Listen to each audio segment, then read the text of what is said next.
This is a quick video to go over some of the repairs that we made to your 115 Yamaha. We installed the new VST filter in the VST tank. So we've cleaned and flushed the system, sent the injectors out for cleaning. This filter was new, so that was not replaced. The filter that's up in the back of the boat here, we did replace that, and I have a feeling that that has not been replaced in a while. It was difficult to get off the bracket, so either it was just over tightened or whatever, but the bracket wouldn't, the bracket itself came off the back of the seat that it was screwed to, and it's just in not a real good location to begin with. So I moved that back out and mounted it to the inner, one of these aluminum rails here, but on the inside over by the battery, so it's much more accessible and visible and all that. So there was a lot of debris in that filter. So again, that's why I kind of think it hasn't been changed in a while, but again, not knowing the full story, that's my assumption. I was also able to get you a new gas cap with a chain style lanyard on it, so that should be in good shape, and just click it once to lock that. The oil level was high in it, so during the winterization we obviously drained the oil, changed the filter. You do have new spark plugs in it, and obviously new oil filter. That's how many hours are on the motor right now.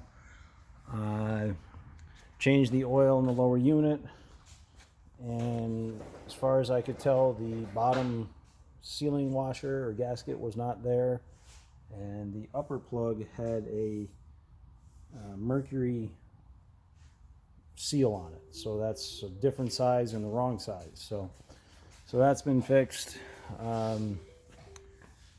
Also in the process of flushing the fuel system, this did not have any kind of clamp on it.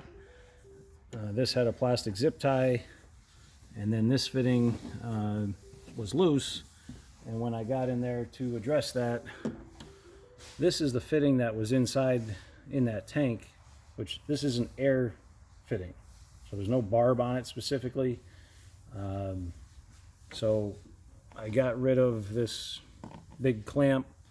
You do have a lot of issues with cable interference here. This is, again, unfortunately very common on pontoon boats when they have this rear style tank.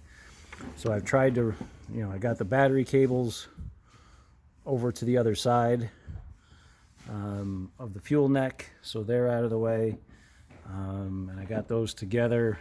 I took a little piece out of this hose to shorten that up so it's not going to get caught around the steering, because that was happening. Obviously, like I said, I replaced these with pinch clamps. Replaced that was all stainless pinch clamps. So everything is better back here, but again, because of the design of these boats and the proximity of the motor to the boat, this is the way they are. So just keep an eye on things. Your throttle and shift cables here are, again, somewhat chafed on the inside from rubbing against all this all along anyway, so again, that should be better. But and then the only other thing I noted, the power tilt on it, it just doesn't sound quite right. It sounds like it may have had some air in it, so I did get it up, check the fluid level, check the fluid quality.